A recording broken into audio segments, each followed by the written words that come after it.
Hi friends, నేను మీ రమ్య.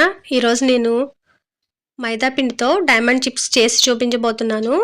వీటిని చాలా ఈజీగా చేసుకోవచ్చు. ముందుగా ఒక మిక్సింగ్ బౌల్ తీసుకొని అందులో ఒక కప్పు మైదా పిండి వేసుకోండి. ఆ తర్వాత ఒక కప్పు బియ్యం పిండి వేసుకోండి. ఆ తర్వాత అదే మిక్సింగ్ బౌల్లో పావు టీ స్పూన్ ఉప్పు వేయండి.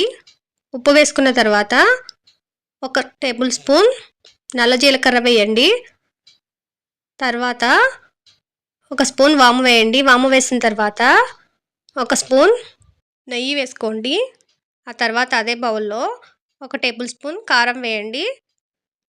ఈ మొత్తం మిశ్రమాన్ని ముద్దలాగా చపాతీ పిండిలాగా కొద్ది కొద్ది వాటర్ వేసుకుంటూ రెడీ చేసుకోండి. రెడీ చేసి పెట్టుకున్న మిశ్రమాన్ని ఒక 10 నిమిషాలు మూత పెట్టి పక్కన పెట్టండి.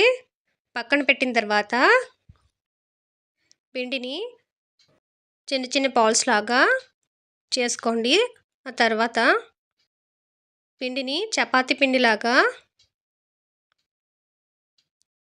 చపాతీ కర్ర సాయంతో చాలా పల్చగా ఒత్తుకోండి.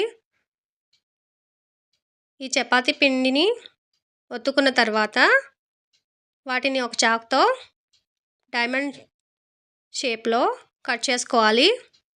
ఈ కట్ చేసుకున్న వాటిని ఒక ప్లేట్లో పక్కన పెట్టుకోండి.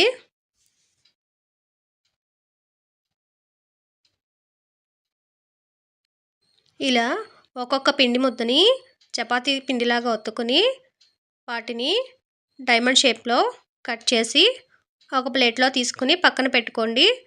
ఆ తర్వాత స్టవ్ వెలిగించి ఒక కళాయి పెట్టి అందులో డీప్ ఫ్రైకి సరిపడా ఆయిల్ వేయండి. కట్ చేసుకున్న డైమండ్ చిప్స్ ఒకదానికొకటి అతుక్కోకుండా ఉండాలంటే కొద్దిగా పొడి పిండి చల్లండి. మన ఆయిల్ హీట్ అయిపోయిందండి. ఈ హీట్ అయిన ఆయిల్లో మనం కట్ చేసి పెట్టుకున్న చిప్స్ని కొద్ది కొద్దిగా వేసుకుంటూ ఆయిల్లో డీప్ ఫ్రై చేసుకోవాలి. ఇలా మనం రెడీ చేసి పెట్టుకున్న చిప్స్ని అన్నిటినీ వేయించుకోవాలండి. మీరు నా ఛానల్ని ఫస్ట్ టైం చూస్తున్నట్లయితే సబ్స్క్రైబ్ చేయండి. పక్కనే ఉన్న బెల్ సింబల్ను క్లిక్ చేసినట్లయితే కనుక నేను చేసే ప్రతి వీడియో మీకు నోటిఫికేషన్ రూపంలో వస్తుందండి. ఈ వీడియో మీకు నచ్చినట్లయితే మీ ఫ్రెండ్స్కి, ఫ్యామిలీ మెంబర్స్కి షేర్ చేయండి.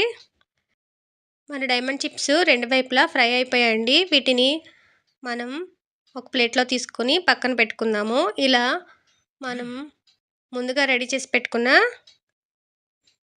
డైమండ్ చిప్స్ అన్నిటినీ ఆయిల్లో వేసి డీప్ ఫ్రై చేసుకోవాలి. ఆ తర్వాత మిగిలిన డైమండ్ చిప్స్ అన్నిటినీ ఇదే విధంగా డీప్ ఫ్రై చేసుకోండి. ఇలా రెడీ అయిపోయిన చిప్స్ని మనం ఒక బౌల్లోకి వేసుకుందాము. ఇలా ఎంతో ఈజీగా టేస్టీగా చేసుకునే డైమండ్ చిప్స్ మనకి రెడీ అయిపోయాయండి. వీటిని మనం ఇక ప్లేట్లో తీసుకుని సర్వ్ చేసుకోవడమే. Thanks for watching.